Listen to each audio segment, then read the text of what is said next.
चलिए हम लोग क्लास 12 का जो चैप्टर पढ़ रहे हैं केमिकल काइनेटिक्स, तो आज हम लोग पढ़ेंगे पार्ट नंबर 12। 12 part number. देखिए कितना आसान है, आपके बोर्ड पे इससे रिलेटेड हम लोग पढ़ लिए हैं। Pseudo first order of reaction, यहाँ पर स्यूडो है फर्स्ट ऑर्डर ऑफ रिएक्शन।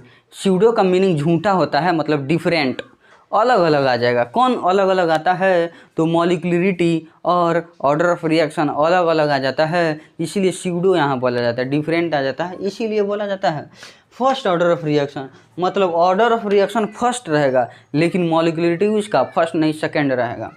कह रहा है कि pseudo first order of reaction is that type of reaction whose molecularity is 2, जिसका आणविकता 2 है बट ऑर्डर ऑफ रिएक्शन प्रतिक्रिया का जो क्रम है इज 1, वो 1 है।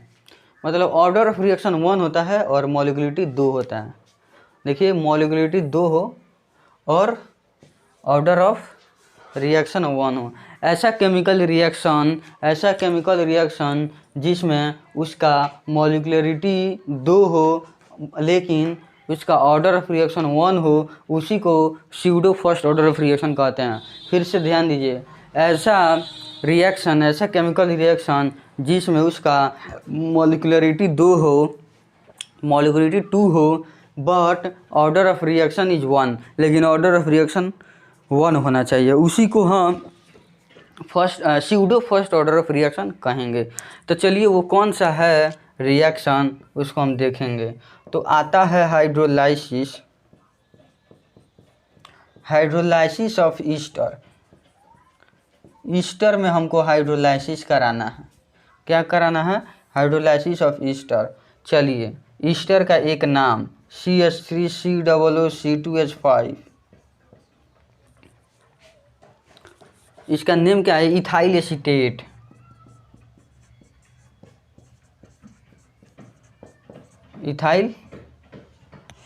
इथाइल एसीटेट इसका नाम है। इथाइल एसीटेट इसका नाम है और इसी को हम लोगों को करना क्या है? हाइड्रोलाइसिस करना है, मतलब वाटर को जोड़ना है। और वाटर इसमें जब भी जुटेगा H+ के प्रेजेंस में जुटेगा बाबू। CH3COOC2H5 है इथाइल एसीटेट, यानी इसी को हम ईस्टर कहते हैं। यह हमारा ईस्टर है और इसी को हाइड्रोलाइसिस करना मतलब जल इसमें शामिल करना है। और इसमें जल जब भी जुटेगा एसिडिक मीडियम के प्रेजेंस में जुटता है। अब देखिए जब ये जुटेगा तो H2 को थोड़ा हम दूसरे ढंग से लिख रहे हैं, H और OH में हम लिख रहे हैं। कोई तकलीफ़ किसी को? कोई तकलीफ़ नहीं। अब देखिए यह इथाइल अल्कोहल, इसमें यह दोनों इतना कंबाइन हो जाएगा। कौन कौन? ये वाला पार्ट ये कंबाइन हो जाता है और जो बच गया वो भी कंबाइन हो जाएगा। CH3CO यहाँ है तो लिख देंगे CH3CO और यहाँ पर OH है तो इस OH को यहाँ पर हम शामिल कर लेंगे प्लस। आगे देखिए C2H5O है तो लिखेंगे C2H5O लिख देंगे और इसी में हाइड्रोजन को जोड़ देना है। ये जुट गया तो यही 2 भाग में ये बन जाता है। इथाइल एसीटेट यानी ईस्टर को जब हाइड्रोलाइसिस करेंगे एसिटिक एसिड बन जाएगा। CH3CO और OH यहाँ से ले लेना है, ये वाला और ये वाला आपस में जुड़ता है। CH3CO OH जुट जाएगा यहाँ पर और C2H5O और H मिलकर वहाँ हो जाएगा। ये है एसिटिक एसिड, ये एसिटिक एसिड है और ये वाला इथाइल अल्कोहल है।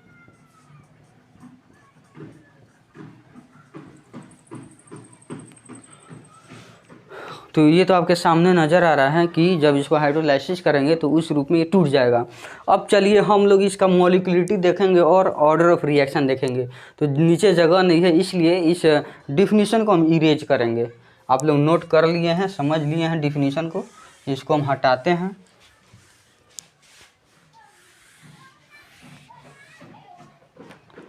तो देखिएगा मॉलिक्यूलरिटी पहले निकालते हैं। मॉलिक्यूलरिटी, आइए मॉलिक्यूलरिटी का चेक किया जाए। कितने नंबर ऑफ मोल इसमें शामिल हुआ है। 1 मोल ऑफ इथाइल एसीटेट है और 1 मोल ऑफ H2O है, यानी 1 + 1 है, यानी 2 गो है, यानी मॉलिक्युलरिटी 2 गो है। 2 मोल इसमें यूज हुआ है। यह जो रिएक्शन किया है, इसको रिएक्शन करने में 2 मोल इसमें पार्टिसिपेट किए हैं, ठीक है ना। 2 mole of 1 mole of ethyl acetate और 1 मोल ऑफ H2O मिलकर ये रिएक्शन में ये भाग लिए हैं, पार्टिसिपेट किए हैं, तो 1 और 1 मिलकर 2, यानी मॉलिक्युलरिटी इसी को 2 बोला जाता है। अब आइए ऑर्डर ऑफ रिएक्शन देख लिया जाए। ऑर्डर ऑफ रिएक्शन आइए चेक करते हैं। तो हमको करना यही होगा, ऑर्डर ऑफ रिएक्शन लिखने से पहले हमको रेट लिखना पड़ेगा, रेट लॉ लिखना पड़ेगा, तब जाकर ऑर्डर ऑफ रिएक्शन निकलेगा। यानी यहाँ पर हम सबसे पहले रेट लॉ निकालेंगे। रेट लॉ आइए निकालते हैं। R बराबर हो जाएगा के से कांस्टेंट हो जाएगा, और यहाँ पर आएगा CH3 CO C2H5 हो जाएगा बाबू। और सुनिए, यहाँ पर वाटर है, H2O है, तो आप H2O को भी ले लीजिए, कोई दिक्कत। अब देखिएगा रेट मेरा फाइंड आउट हो चुका है। देखिए यह भी रिएक्टेंट, यह भी रिएक्टेंट, दोनों रिएक्टेंट आपके सामने जाहिर है। और R बराबर K है, यहाँ पर कंसंट्रेशन है CH3 COO2H5 है और कंसंट्रेशन H2O है। अब सुनिए, वाटर का कंसंट्रेशन जो होता है कांस्टेंट होता है, कांस्टेंट। जैसे ये कांस्टेंट है उसी तरह इसका भी कांस्टेंट होता है। तो ये वाला कांस्टेंट और इस कांस्टेंट को आपस में मिला दे रहे हैं हम। जब आपस में मिला देंगे तो माना कि वो कांस्टेंट K' हो जाएगा, नहीं समझे। अरे ये भी कांस्टेंट है और वाटर का भी कंसंट्रेशन कांस्टेंट होता है, तो दो को कांस्टेंट है, तो दोनों कांस्टेंट के बदले हम K' ले लेते हैं। क्या तकलीफ है, कोई तकलीफ नहीं। अब यहाँ पर CH3 COO और C2H5 हो जाएगा, बिल्कुल हो जाएगा। अब देखिए यहाँ पर, इस पर आप नज़र दौड़ाइए, जो हमारा रेट लॉ निकला है, इसी को रेट लॉ कहेंगे। यही हमारा क्या है, रेट लॉ है या रेट ऑफ रिएक्शन।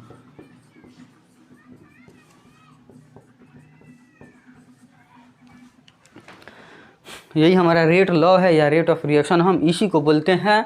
अब देखिए ऑर्डर ऑफ रिएक्शन लिखने के लिए जगह नहीं है, तो इसको हम फिर इरेज करेंगे, उसके नीचे वाला भाग को, यानी इसको हमको हटाना पड़ेगा। आप तो समझ रहे हैं, इसको भी हम हटा रहे हैं।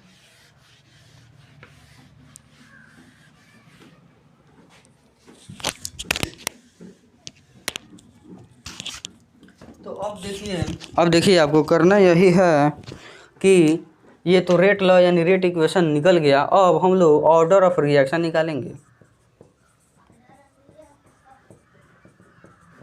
चलिए ऑर्डर ऑफ रिएक्शन के लिए ध्यान दीजिए। R बराबर K' और इतना का कंसंट्रेशन, तो इसका जो पावर होता है वो 1 होता है बाबू। कितना होता है, 1 1 होता है। CH3 COO2H5 का जो कंसंट्रेशन इसका पावर में 1 होता है, यानी ऑर्डर ऑफ रिएक्शन, ये जो कंसंट्रेशन का जो पावर है वही ऑर्डर ऑफ रिएक्शन हो जाएगा, यानी ऑर्डर ऑफ रिएक्शन 1 हो जाता है बाबू। और ये सब जो है ऑर्डर ऑफ रिएक्शन पावर में 1 कैसे आया, ये सब एक्सपेरिमेंटल वैल्यू है। आपको लैब में साइंटिस्ट लोग एक्सपेरिमेंट करके इसका वैल्यू आपके बुक में एनसीईआरटी में दिया हुआ है, यानी आपको रेडीमेड इसको जान लेना है, याद कर लेना है कि इसका कंसंट्रेशन का पावर 1 होता है। कुछ आप नहीं कह सकते हैं और कोई तरीका नहीं है कैसे 1 आएगा, कोई तरीका बुक में कोई कुछ नहीं दिया है, वो रेडीमेड मान है, आपको याद कर लेना है। तो इसका पावर 1 आता है, यानी ऑर्डर ऑफ रिएक्शन इसका 1 हो गया। अब बताइए यहाँ पर मॉलिक्युलरिटी 2 आया कि नहीं आया, ऑर्डर ऑफ रिएक्शन 1 आया कि नहीं आया। वही ना डिफिनीशन में था कि मॉलिक्युलरिटी इज 2, मॉलिक्युलरिटी 2 होगा and order of reaction is 1, order of reaction 1 होगा। तो यही था मेरा pseudo first order of reaction.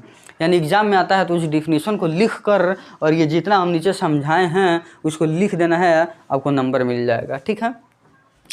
तो चलिए दोस्तों, अब वीडियो एंड हो रहा है इसी तरह। और इससे पहले एक दूसरे पार्ट में हम बताए थे हाइड्रोलाइसिस ऑफ सुक्रोज, यानी चीनी में पानी मिलाना, वो भी ठीक फर्स्ट वाला में ही आता है, स्यूडो फर्स्ट ऑर्डर रिएक्शन में ही आता है। चलिए तो वीडियो को शेयर कीजिएगा ताकि और भी बच्चे पढ़ सकें। चलिए बाय।